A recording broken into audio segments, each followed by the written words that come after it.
Good evening and welcome everyone to Groove Swing Speaks live here on the Buzz Studio W. You know we circle this thing 24 hours a day, 7 days a week for some of the finest programs you can find anywhere around the world. And now we have a special guest. So before we do that, let me welcome our panel to the set. I see Tiffany Hilliard. Hey, Tiffany. Hello, hello. How you guys doing? Hola, sister. Hola. How you And my doing? brother, Sergeant Clayton Brown. And I want to take time out to honor our veterans. Guys, appreciation is not enough to say. We really appreciate everything you've done serving our country. And so, outstanding. And hey, congratulations. Thank you so much for that. Yes, and greetings, sisters. Greetings, my Hello. brother, and all the veterans out there. Happy Veterans Day. I see we have some veterans on the panel, and I believe Tanisha is also a vet, as well as Tiffany, correct? I'm not sure, but I believe she is. We can double check that. Hey, Rock, if you're in the background, fact check that for us. But I do. Mark is. Mark is a Yes, veteran. He's one of the yes. older panelists. He hasn't been on for a while. But anyway, hey, thank you so much. And I really want to thank our sister Crystal for agreeing and coming on with us today. Thank Thank you you. for having me. Oh, it's my pleasure. And let me just give you a proper introduction. Crystal D. Ballard has been a swing since fall of 2006. She joined the sisterhood at Grambling State. That's also TL's alma mater. Grambling State University. Crystal enjoys the strength training and yoga as part of her wellness routine. When she has free time, she listens to the podcast and travel with friends. She has been an educator for over 2 decades. We love educators here on this program, serving in the capacity of teacher, assistant principal, and principal. She believes in working with children is her calling. One of her greatest joys is spending time with her family, particularly her 5-year-old niece. And again, welcome my sister. Um, like I said, I'm going to let Tiffany kick this off. Questions or comments? All right. Hola again. How are you? I am excellent. Hola to you, Tiffany. How are Yes, you this evening? I'm good, girl. Feet tired. Just got off from work, but I'm here. Just want to start off. Where are you joining us from? Where are you located? Today I am in Minnesota. However, I'm in the Mm. process of relocating, so I'll be moving to another state soon. Okay. Okay. Wow. Okay. So just to start off, we're gonna start off from your childhood and go from there. How was it? Are you the only child? Do you have a sibling? How was life growing up? I am the oldest of two. I Okay. have a younger brother. However, like when I think of my family, I think of what is considered my extended family, just because I grew up with my cousins, my aunt. So I have Mhm. so many aunts and uncles and so many cousins who are very important and are part of my life. Mhm. I grew up in Detroit, and just growing up in such a large family was just advantageous for me for ways that I didn't appreciate or even understand until I was older. So there was just so many incidental lessons and incidental experiences that I had that, as I reflect now, helped to shape me into the woman I am today and have had significant impact on my beliefs around education, but just like my way of life in general. One of the things that I learned was unique when I moved to Minnesota, is that I first am a product of Detroit Public Schools. So having grown up in Detroit with such a rich history and Mhm. having the level of exposure and connection to this array of Blackness, I don't want to say I took that for granted, but I didn't realize that that wasn't the norm until I moved to Minnesota.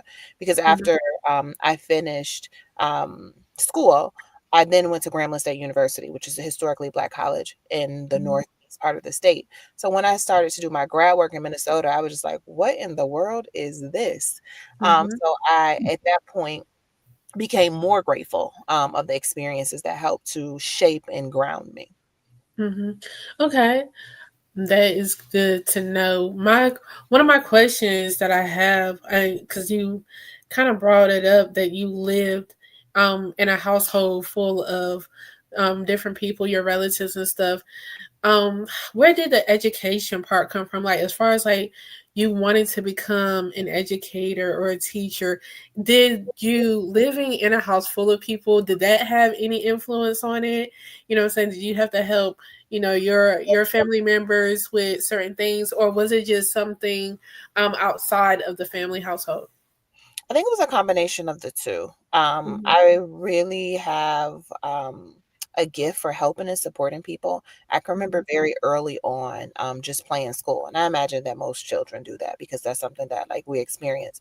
But like I feel like when I was playing school, I took it to the another level. I was engaging my aunts. I had parent teacher conferences. I was really doing school with them, right? Exactly. And my second grade teacher, Sarah Thomas, is the reason that I got into education. She was phenomenal, Mhm. just a remarkable woman. She put me in a position to be a part of the Young Educator Society, which is just like a club. In Mhm. elementary school, I was probably just like dusting erasers and like maybe helping younger grades, but that was everything for me. And it just kind of set me on a path to know Mhm. that I would be a teacher. And then by the time I finished high school, I knew that I wanted to become a high school principal. Oh, wow. Wow. Okay. Okay. I'm not gonna hog the mic. I'm gonna pass it around. Go ahead. Now, Thank just get to take as much time as you want. Hey, welcome to the set. Our groove brother Robert Hicks. Meet Crystal Ballard. She's a swing. She's one of our sisters. Hey, Robert. Hey, Robert. Good evening, Greetings, all our Robert. sisters, and thank you everybody here for being here tonight. As this is episode number 93 you. Whoop, of whoop. Yeah. Speaks, and also if you haven't already mentioned to everybody out there who have served and honorably in the military, whatever branch that you're in, thank you very much for your service, your dedication, your sacrifices, as well as sometimes your sweat, your tears, and it's all worth it as Thank we you, live brother. in the country that we are in today. Thank you, my brother. Mhm. Thank you. Absolutely.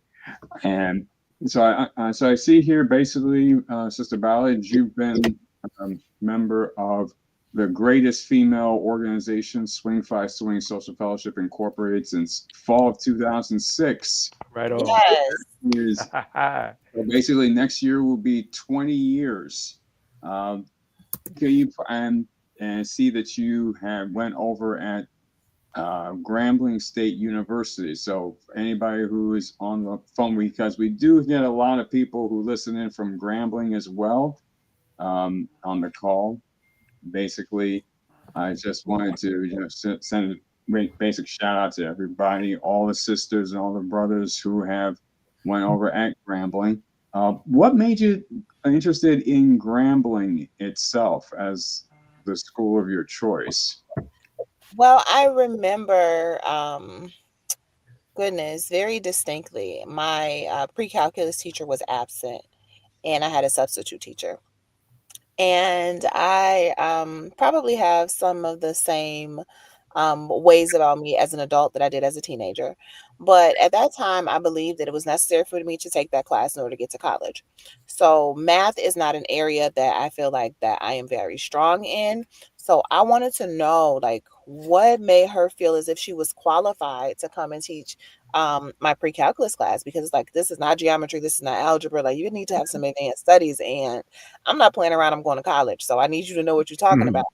So I was having this conversation with her, and so I'm like, what college did you go to? As if like at 17, I had the understanding to know like this college means this level of expertise. But I asked her and she told me Grambling.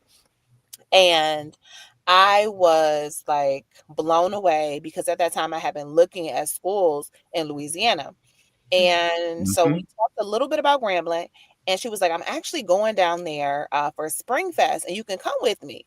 So at this point, like, I didn't care how much math she knew, any of these. I was just excited that, like, she went to Grambling. I had just looked at Grambling, and she was willing to take me. Her name is Charlotte Johnson. And Miss Johnson met my mom, and we drove 18 hours down to Grambling. I had already applied. I had already earned a scholarship, and she just walked me through everything. She introduced me to people. She introduced me to her network, and I just felt like this very much family feel when I was there, and I felt like that it was far enough from Detroit, where I'm originally from, for me not to be trying to come home every weekend. Like, it's 18 hours away. And it was in the country. So it wasn't opportunities for me to be distracted. Like, it was campus and some horses down the road.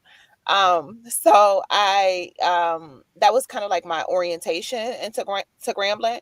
And when I got there, I like fell in love. One of my mentors is the reason that I went to grad school from Grambling State University. Her name is Dr. Newman. She really pushed me to go to grad school, and I try and make it my business to support Grambling and attend homecoming as much as possible. Grambling events. I am very proud of my choice and the institution I decided to attend for undergrad. Nice. Excellent. You said that when you talked about that drive, at 18 hours, that is dedication. With the stranger. Like, she was a substitute teacher. I just met her in class. But it just happened to be that connection that it could have been, God ordained that for that point in time for you to be there and being able to get down to Grambling. So everything is the way it's supposed to be. Everything is basically in the will that basically is supposed to be done. It was not by accident. So yes. Definitely. So that is definitely impressive. And I know there's a few other things that I know I'll be speaking with in a little bit, but I want to pass it over and I want to say hi to Bellman Pierre. How are you doing there tonight, sir?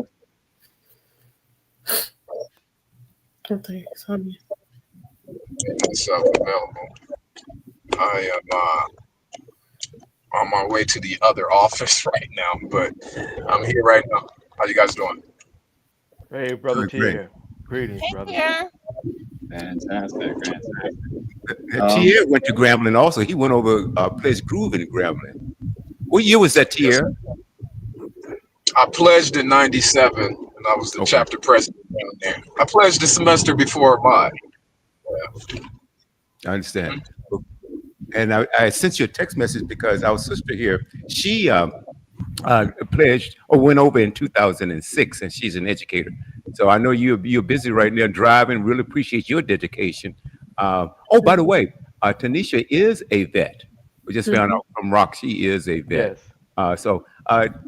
Tia, before you have to get off, what questions do you have for Sister Crystal Ballard?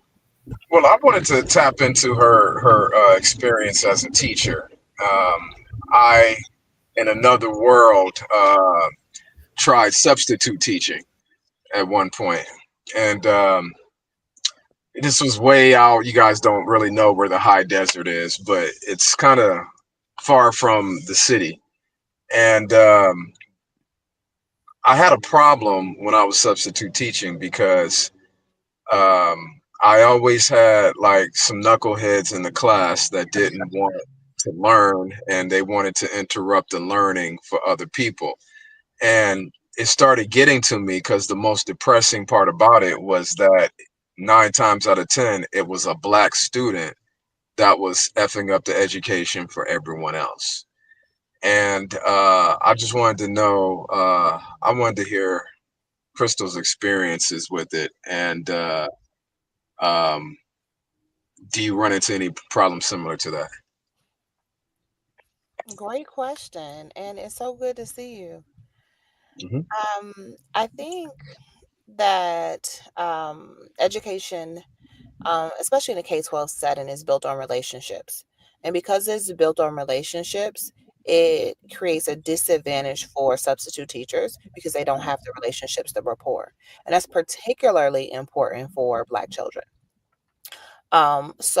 Because I didn't really serve in that capacity, and I was a classroom teacher where I started at the beginning of the school year where I was able to establish and build rapport, I didn't really have a lot of issues with classroom management.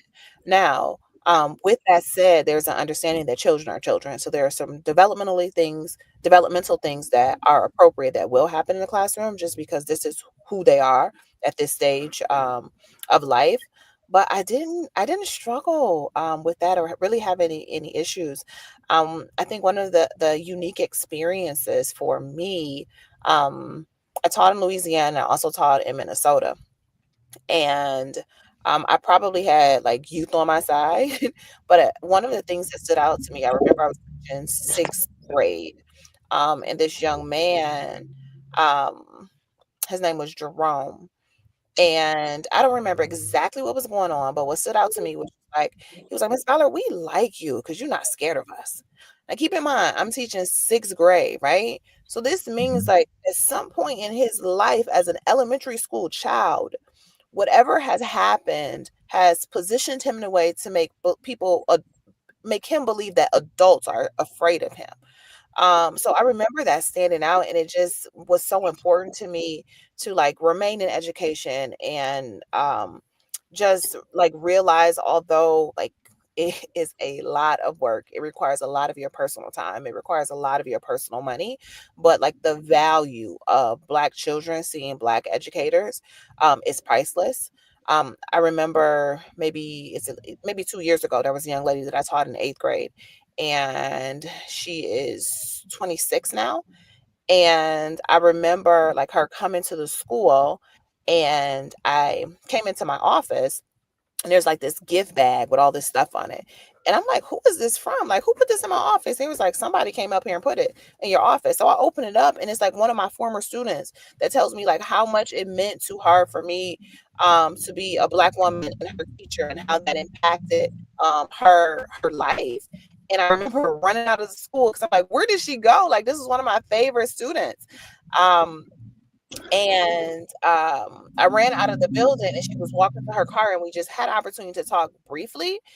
And so the reason I bring up those stories is because like there are sometimes challenges in classrooms, but the rewards and the impact is so much greater than the child is that's disrupting your lesson. And oftentimes that is a signal that there's something more going on. Like there is a cry of some type of need. And part of your role as an educator is to figure out like what is happening, what is the antecedent for this behavior, what does this child need, how do I connect? And unfortunately, serving in a capacity, from my belief, as a substitute teacher makes it very difficult to go that deep and have those relationships and to be able to tap in that way. Okay. However, I have seen it, and there has been times, even where like I was absent and I would get a note back, like my class was off the chain. It took a few moments for that to happen, for them to realize we weren't doing that. But children push the limits, especially when they don't know people. That's true. Um, okay. I also to follow up on that. There was a couple times where I took over a class because a teacher was out long term for whatever reason. And I remember one time in particular, I was having a parent teacher conference with one of my students because I was having a problem with him in particular, and I was meeting with his mother after school. And when I met his mother, I realized why I had so much trouble with this student. And like I said, I found it depressing because I was like, this kid has no chance in life because his mom is ignorant as well. And she was like very argumentative, and she was like saying, my son wouldn't do that. And, I was like, lady, I got better things to do than, be here lying on your kid, you know. So like a lot of times I just felt like the parenting is so like if kids have bad parents, they don't have much of a chance in life. But that was one of the reasons it was so depressing to me. Like I was like, I have to be able to deal with kids in a way that was more free. Like Los Angeles grad, we do a lot of mentoring. We go into the hood. We've been in several schools in Watts, but we're running our own program. And I didn't have to adhere to what a California school teacher had to, I didn't have to exercise their discipline. But how much of a role do you think, with that said, how much of a role do you think parenting um, has to do with Black education? Well, I think there's no question that it's important. However, I also understand that we spend a significant amount of time with children, and sometimes they spend more time in schools than they do at home as it relates to adult interaction. Hmm. And I find that so the first piece is that we have to. I believe it's important to operate from the standpoint that our schools were not designed to serve all children. That wasn't the intention, and they have not transformed as an entire system. Now there are individual schools, but as we talk about the school systems, they haven't transformed in a way that they serve all children. So because of that, you have parents, grandparents, whomever has gone through the systems that sometimes have experienced trauma from the school systems. So that Hmm. impacts the way that they engage with the school system.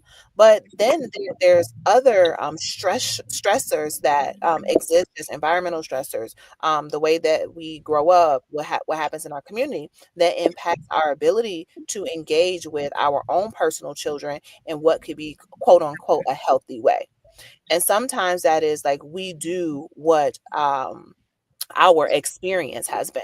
So I don't know many parents that's taking like parenting classes. I don't know many parents that are like in a place where they're reading to see like what are experts saying about this thing. Oftentimes it's like, well, this is the way my mom did it. This is the way my dad did it. This is what my aunt like. This is just how it happens. And sometimes that's passed down.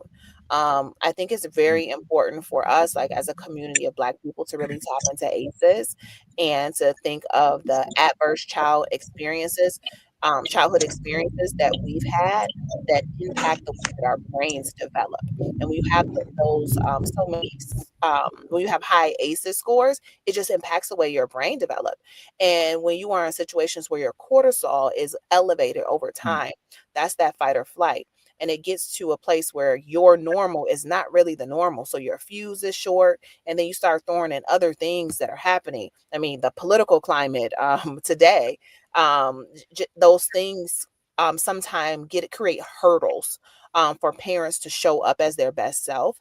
And one of the blessings that exists as educators is that we have been formally trained on child psychology, educational psychology, many things, so that we can stand in the gap and also provide some supports for our parents as well. But that also gets into like trust and relationship because of the historical context of schools. Oftentimes, parents are not willing to partner with us because of their experience. There's a level of trust of things that have happened generationally. When you think about what happened to in our Native American communities, where like people were snatched out of their homes and gone to boarding school. All of these things have like generational trauma, and it is a system. And to think that like parents are exempt or anyone is exempt from those things because it impacts us too, which gets into why it's so important for educators to have a very strong wellness practice, particularly around like mental wellness, because we carry so much when you're interacting with those energies. At the level of intensity that you are. And you think about the number of decisions that you have to make, like what's in a minute as an educator is more than what our brain is designed for. So parents have a role, and even in the worst housing parenting situations, there's evidence that suggests as you have a strong school systems that the child can still experience success. Okay. All right, Sergeant. Yes, good evening. Good evening, sister and my brothers. Um, like my brother said, he's also my blood brother as well, William. We come from HBCUs. I came from Virginia State University, and my brother from Virginia Union University. And we are we love educators, and for that we say thank you because we always have people tell the service members thank you for your service, but I would tell an educator in a minute thank you for your service because you continually uh, put yourself out there on the battlefield, as I say, every day. I too should have been an educator because I was a fine arts education major. But at that time, I did not want to deal with uh, the children of that day. And I don't think I had the patience nor the fortitude to deal with that on a daily basis because I was more so, I think, an introvert. And being an artist, I just wanted to do my thing. So I ended up in the Air Force. And that kind of changed my way. But my question to you today, as an educator, where do you see education going? Because the curriculums are changing. I see um, where it's uneven far as regions, far as the education system. Because I travel across the United States and I saw the difference between state to state. And like President Obama used to say, no child will be left behind. But we still haven't come up to the point where everybody's on the same page because my children was being taught differently from state to state. Do you see that as one of my first questions? And also uh, the curriculum going into the future, the technology future, all this AI and all this other stuff, because now they're taking away things that we grew up learning. Mm. What do you see nowadays? Well, as you stated, there's definitely different state to state. Yes. Um, and there's many reasons that's true. One of them being that each state is responsible for education. So the standards in Michigan are very different than the standards in Texas. So because of that, like what is taught is different. There are some states that many years ago adopted Common Core standards where there was some consistency across. But then you also have the variable of the individual and the individual that is responsible for facilitating the learning. I don't think we have a great checks and balance system. Like it's impossible to have a great checks and balance system where like one teacher can be teaching this and another teacher could be teaching, something different. And like it's very difficult for you to know that. I think it is impossible for like a administrator to read all of the lesson plans for every lesson for every teacher in order to have that level of continuity, which gets into like the trust of what teachers are teaching what they're supposed to. I think now more than ever, um, education has to shift in a way that Mm. we are teaching our children how to use technology, how to use AI, because if we don't, they will be left behind. Like Hmm. it is here, it's continuing to grow. We need to position our schools so that they're doing more than just preparing them to have a high school diploma from I believe. We need to make sure that they are getting additional credentials. That could be like 2-year degrees, that could be skills trades. I think it's important for them to like have that as well.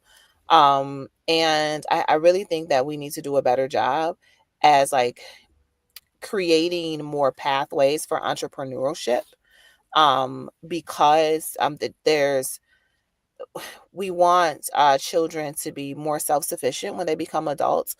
And I think that if we continue with the traditional, like we're reading the same books that I read in high school, doing the same projects, we're just not preparing them. And what gets difficult for educators is that we're preparing them for a world that does not exist right now. So trying to like figure out what those things are to be able to make sure that they're having an equitable learning experience and that they're prepared creates some challenges.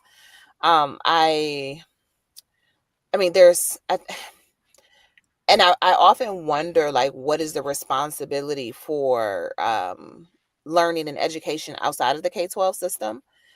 Because, like, as individual parents and community members, we don't have much control over like what is taught in each individual classroom.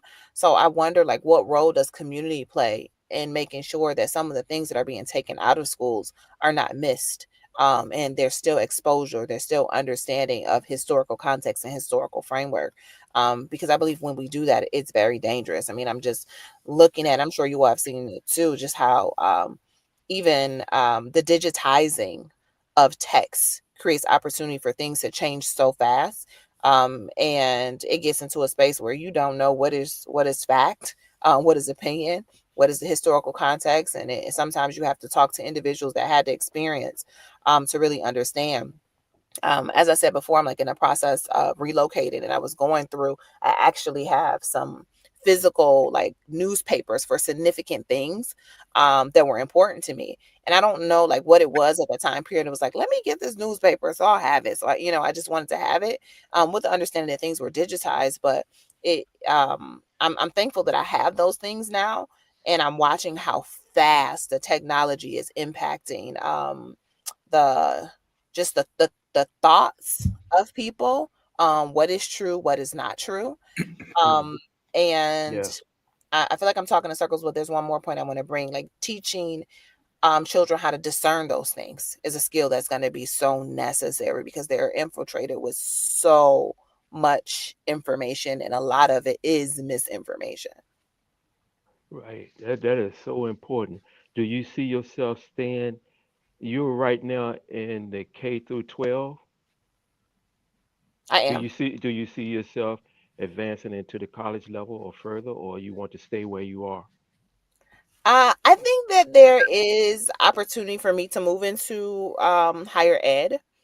As Tierra mentioned, like classroom management and just who children are, sometimes that creates challenges, and then I have to know that like when it's like I have served the time that I can serve and be effective in K-12, and perhaps move to a space where I can use my experience in education to be able to teach the next generation of educators of kind of like what to do, how to do, what works, what does not work, what is the research saying. So that's something I will enjoy, but I don't think I'm at that point yet. At least I don't, I hope I'm not, because I still enjoy the youth. I love teenagers. I feel like everything that people complain about teenagers is what I love about them. Engaging with young people whose brains are not fully developed, and they have such strong opinions and convictions and really believe truths is Yeah. just fascinating to me. Yeah, as I got older, I got out of that old way of thinking. And of course, I know how important it is. So I commend you for what you do. And I've always said that teachers is the most valuable resource that we have. So they need to be paid a lot more. Somebody that's on the net or in this world, cyberspace, please hear me now. Pay the teachers. Thank you, my Yes, sister, for what pay you them. do. Pay them. Yes. Six Oh, figures if possible. right. Wow, Crystal, thanks again. Let me see if I have the chronological order uh, intact. So, did you start off as a teacher, then an assistant principal, then a principal, and are you back in the classroom? Oh, that is correct, but I'm not in the classroom. I'm still serving as an administrator. Oh, great, great, great, great. Boy, I have a lot of questions, and I have more questions than we have time. But can you tell us, as an educator and as an administrator, how important is the school board as far as being partner with the teachers and working along with them? Because it's my understanding that they are in charge of the hiring, the firing, designing, or the curriculum, and just about everything that has to do on how a school should function, the budget, and the whole nine yards. Tell us the importance of that school board. The school board is significant. It's very important. They have to be um in close collaboration with the superintendent who's responsible for the operation of the schools. The school board governs the schools through the superintendent. So I love when I see school board members that are educators and have context for education outside of their individual K-12 experience. It just makes it an opportunity for much more rich dialogue and Mhm. understanding of how to govern schools and the difference between what actually happens in schools and what we believe happens in schools or supposed to happen in schools. So I think that's very important. It gets a Mhm. little dangerous when you have individuals that don't understand education, and while they are politicians, but like that is their piece, or they're using their school board seat as a stepping stone to greater politics.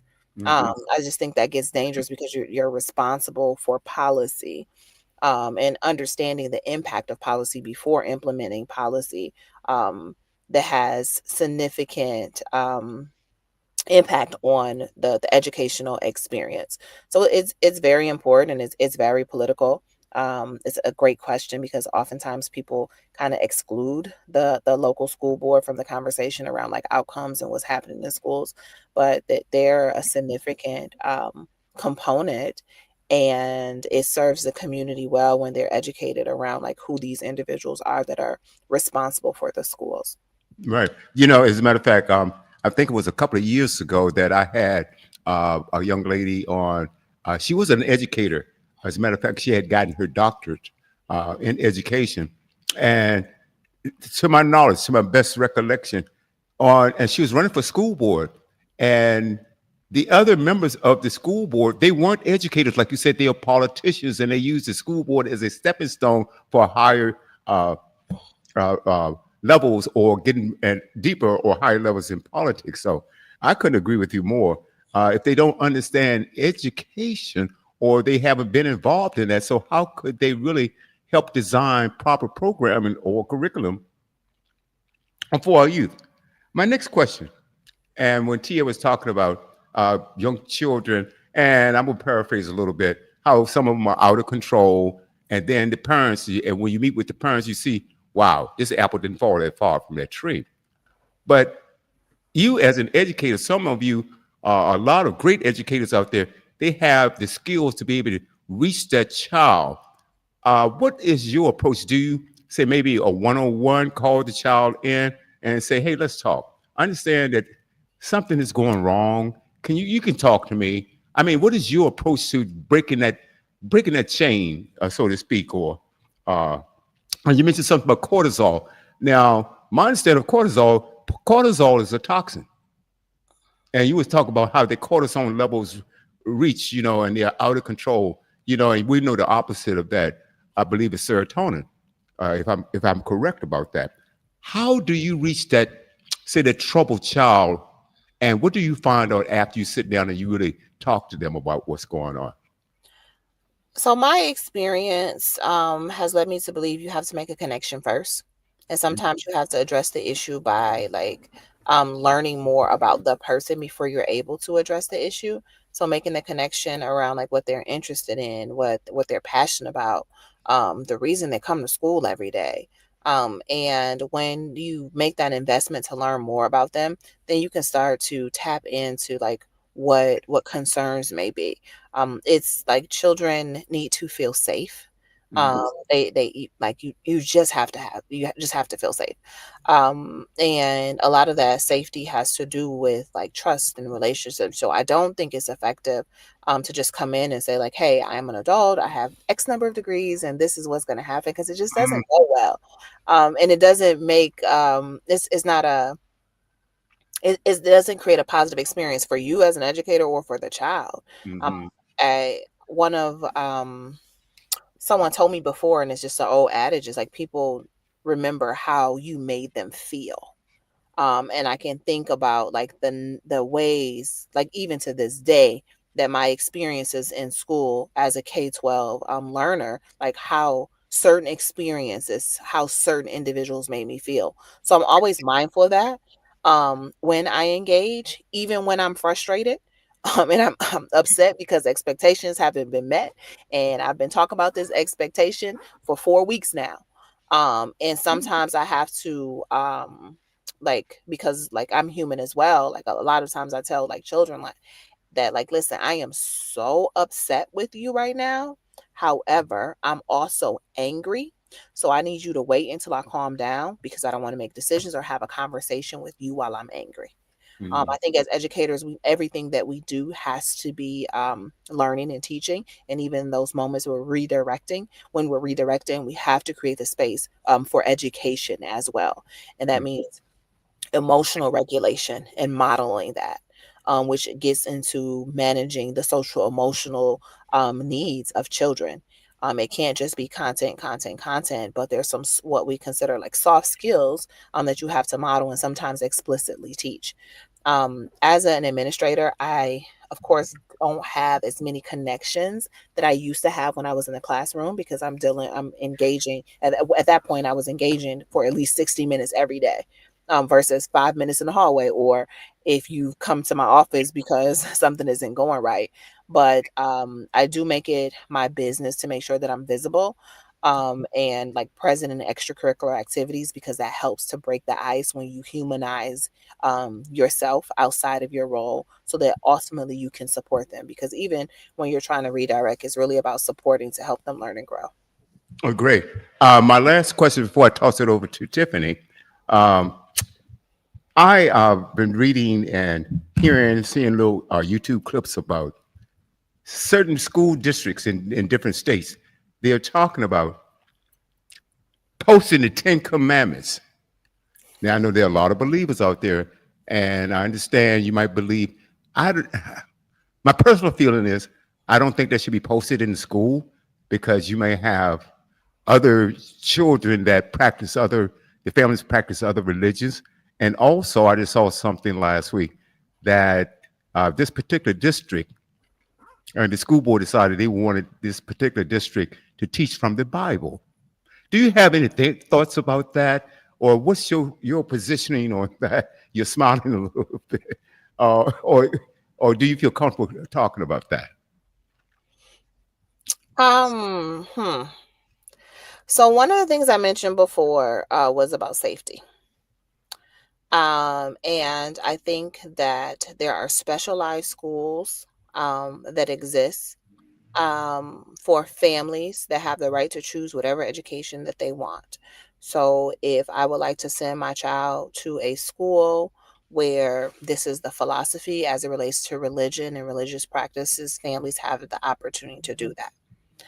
Um, I believe that in the world that we live in today and all of the ways that is diverse, and since we're talking about religion, the diversity of religion, you have children that are entering these buildings that are not a monolith and they practice many different religions. So I believe it is a disservice if we're going to expose children to religion. I believe that it's a disservice that we're not exposing them to multiple religions because they exist, which gets very difficult because individuals have their personal beliefs. So while I understand the thoughts behind having like teaching the Bible and having the Ten Commandments, um, I wonder if those individuals that are making those decisions have thought about what if my child was going to a school where their faith wasn't honored and another faith practice was pushed upon them. Mm-hmm. What How does that create the environment for my child to feel safe enough to take risk, to Mm-hmm. feel that they're seen, that they're valued? So I wonder about those things. Um, and I think if parents want to send their children to schools that, have religious practice, I mean, for a minute, I went to Catholic schools. Um, in ninth grade actually, and I knew that I was going to a Catholic school, so I knew what came with going to a Catholic school. But that was a choice that my mom and that we made for ourselves. It wasn't something that the school was saying like everyone has to get this, no matter like what your belief is. So I remember when like as a country, there was a shift where we took those things out of the schools, and it seems that it's coming back. And I just wonder how that impacts children that are not practicing those religions. Thank you. Tiffany? Okay, my question is, how do you feel about um, a lot of the Black history being removed from the schools or the school education? Because as we are in the current administration, they are removing a lot of history that is true out of um, out of the school systems. What is your stance on that?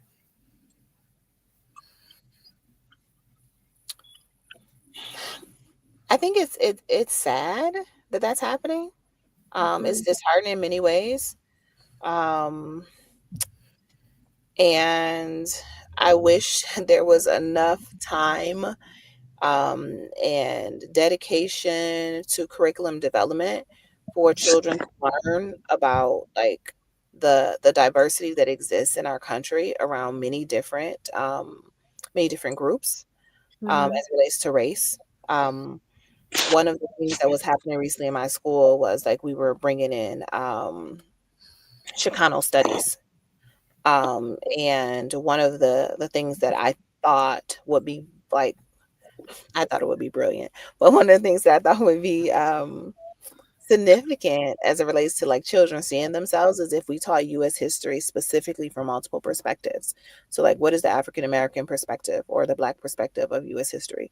What is the Latino American perspective of US history? Like we're talking about like how did certain things impact different communities?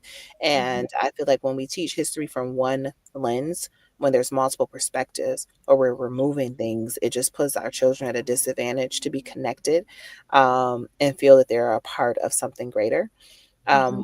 While I like, I'm saddened that it is happening, but I'm also saddened that when it was there to the capacity that it was still limited.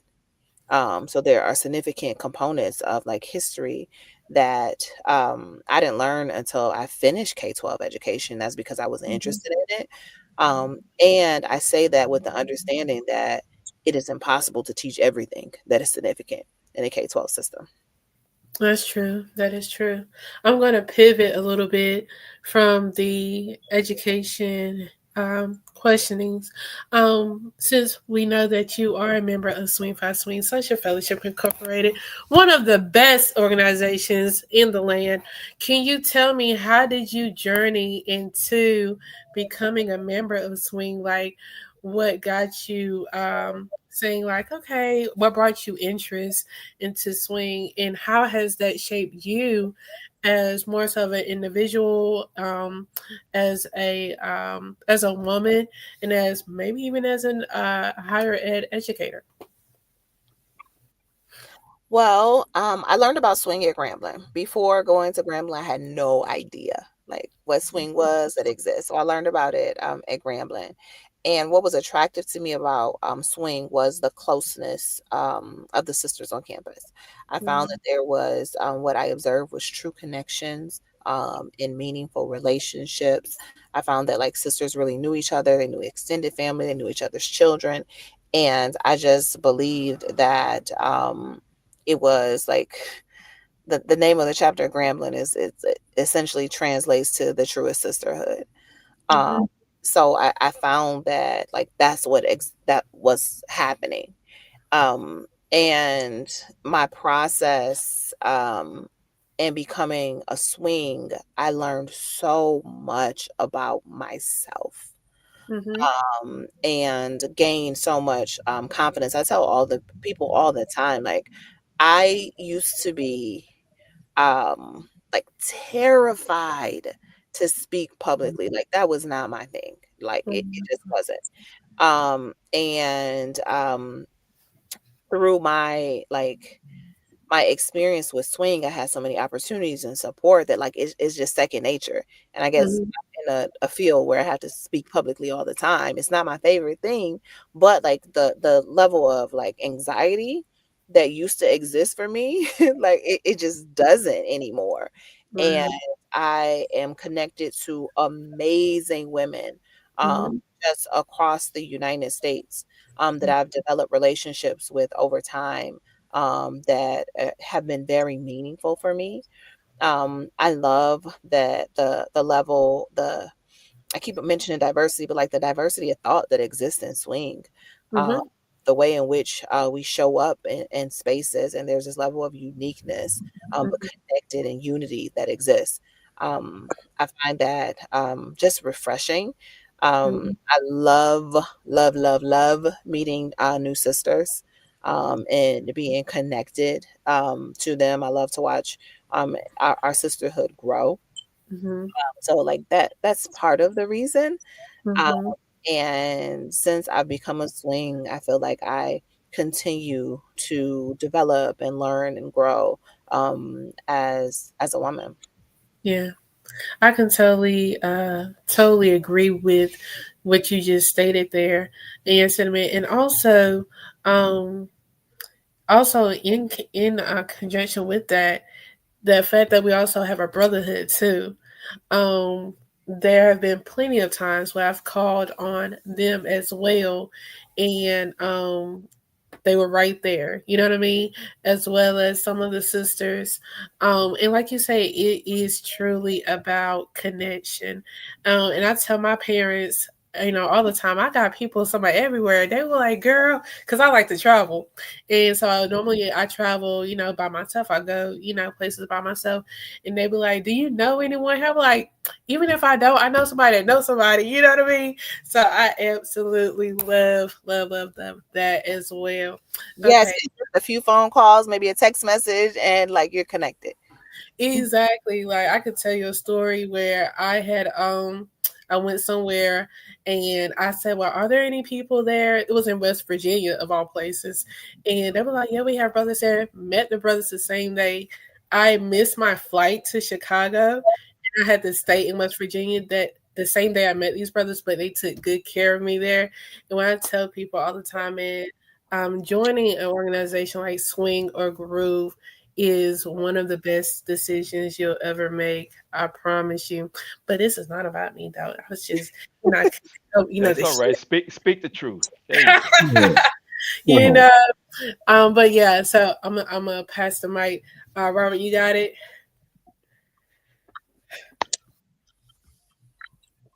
Or who's next? I could probably hop back in. All right. Okay.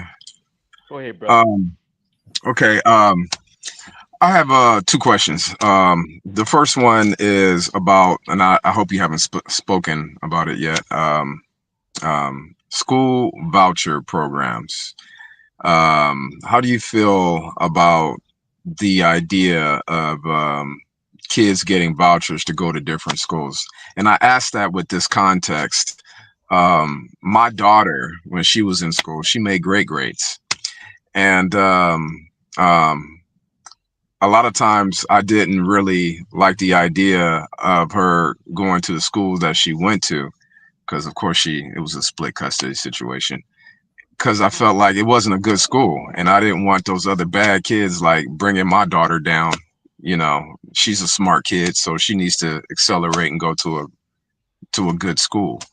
But so do you think that like vouchers are good for certain kids, or do you think that the whole voucher program is bad, or what's your opinion on it, good or bad? I think it is so complex that is like very difficult for me to have a position. Like on one hand, like I believe that every child has a right and deserves to have a quality learning experience in school. They deserve to feel safe in all of the ways that we measure safety, physical safety, social emotional safety, spiritual safety, like all of those things. Um, and I know that sometimes like schools don't provide that. And when you're talking about choosing where to send your child, like your most prized possession, you want them in a place where like they're they're safe so that they actually can learn and thrive. And I think um my mind gets to like what are the factors that exist that makes that not true for every school? And how do we address those things, which is so complex, and that it takes time, and it's like, um, and there's a level of urgency, because like if you're organizing and engaging and have like community involvement, and your school that's in your neighborhood isn't where you believe it needs to be, your child is starting kindergarten next month. Like you don't have time for the school to, catch up. So Right. I don't know. I believe in neighborhood schools as well. And I believe in quality learning experiences. But I also believe in taking deeper dives to understand like what's happening in these schools that we believe are high performing and the ones that are not. Oftentimes there is more variability from classroom to classroom in the same school versus school to school. But it's a very complex thing, because parents want what's best. Everyone wants what's best for children. And the reality is like some of our schools are not thriving in the way that they should to be able to meet the needs of every child. So I don't have the answer. I know Do you have a child? said again. Do you have a child? I do not. And the If school district that I work, like in Minnesota, you have open enrollment. So you don't have to have a voucher. If you can provide transportation and there is space in a school, your child can go there. uh, did I meet you when I was out in Minnesota that year? Yes, that's why I said it's great to see Yeah. you. Oh, yeah, you're the tall one. Okay. Not, All not right. the tall one. Yeah. You're like 5'10" or something. You're up there. So I was gonna ask if you had a child that was like excelling in school and you had the opportunity to voucher her out to a better, quote unquote, better school. I don't know if you can answer that, but would you do it? Um, I think it's complex, because I would have to decide what's better. Oftentimes, I feel like better is sometimes coded as like a more white school. Uh-huh. Um, and I talk to like adults who have been products of their environment, of that type of environment, and they talk about the way that the way it impacted them, the way it impacted their social emotional well being by being the only person or one of five in spaces. And we know the impact of affinity spaces. We know the impact of imposter syndrome and all of those things. So I hate that parents have to take a risk. Like, do I want to make sure that my child is academically sound while risking their mental health, or just like figuring out like how do I put them in like social situations where like they're getting what they can't get from school. Like, you shouldn't have to choose that way. So I don't know. I think it depends on like the child, what I value. I have a niece, and like I know what type of school that I want her to go to. And I think that like she would thrive in a Montessori program. Like, she is very much an independent thinker. She is not like the traditional like do this because I'm an adult. It doesn't work for her. It hasn't worked for her since she was a baby.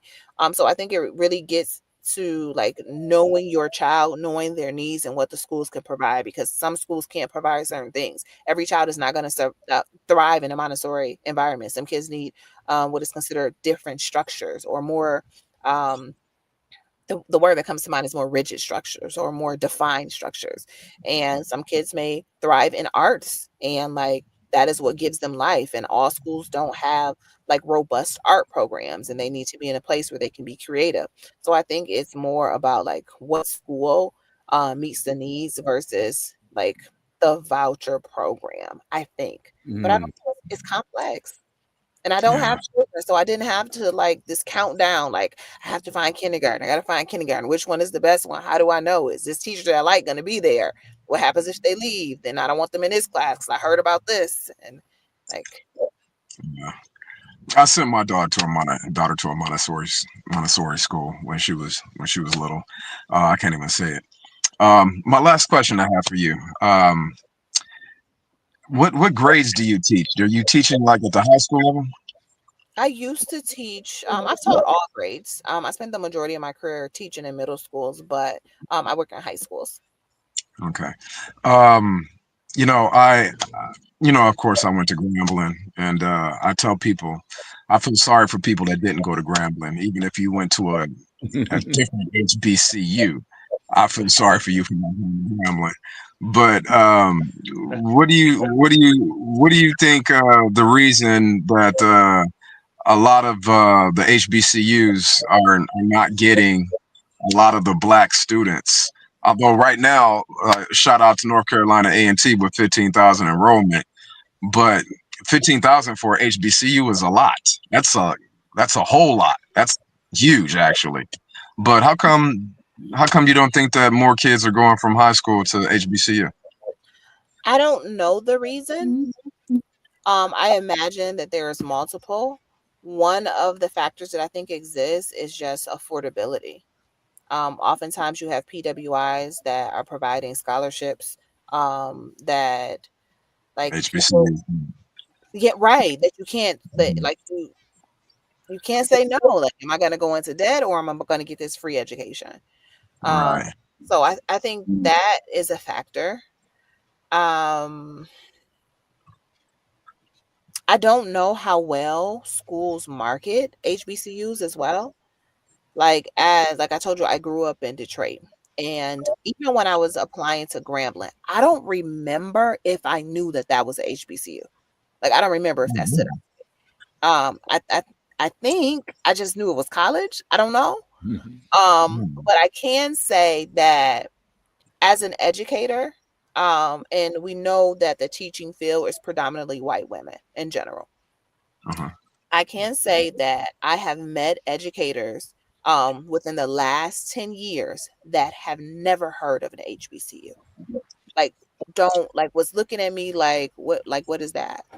And like have said that, like, what, like a HBCU, what is that? And then it's like, well, do you have to be black to go? And so, like, we're talking in the last 10 years, HBCUs have been around since the 1800s. Right. So I'm thinking, like, how did you live in the same United States that I grew up in, and you, in many ways, like you've been in education longer than me. How do you not know the HBCUs exist? So I think that our schools don't know. I bring them to every school that I attend and like make sure I talk about them, but like educators don't know. Wow. Wow. Social media is helping. Yeah. Yeah, absolutely. Wow. Sister Crystal, I can't believe we're out of time. Yes, I can. You like to talk. Oh, wow. No, that's a compliment. Hey, look, I tell you, the hardest thing of being on a talk show like this, is that bringing on a guest and they don't talk. Yes. We want you to talk. Okay, so that's a compliment. Thank you so much. You are so welcome. Yeah. What is it? You get the last word. What is it that you'd like for us to know that we didn't ask? Good question. Ooh. So this may like get into like, what does she mean by this? So one of the things that is complex about my identity as an educator, like I have known that I was going to be an educator since I was in second grade. Like I knew this. However, I absolutely love education. I love learning, and I hate the institution of schools. But Wow. this is the context that I work. Love education, love learning. School is complex, it's political, it's a lot of things outside of teaching and learning. Wow. Well, I want to thank you. And with your personality and your wealth of knowledge, we must have you back. We must have you back sometime when you're available. Rock does the scheduling. Thank you so much to our program director, Rock. Thank you so much for doing a great job and bringing this wonderful, wonderful educator and our swing sister to the set. Hey, guys, thank you so much. This is another great episode. I thoroughly enjoyed it. Crystal, Tierra, Robert, Tiffany, and Sergeant Clayton Brown. Thank you guys so much. And Crystal, we can't thank you enough for educating us on education. Yes. How about that? You are welcome. Veterans Day, Sarge. Happy Veterans Day. Thank you. Thank you so much. Guys, I keep it learned a locked right lot. here. Keep it locked right here on Studio W, The Buzz, your global radio network. And we're serving this thing 24 hours a day, 7 days a week, with some of the finest programs you can find anywhere around the world. Enjoy your Tuesday.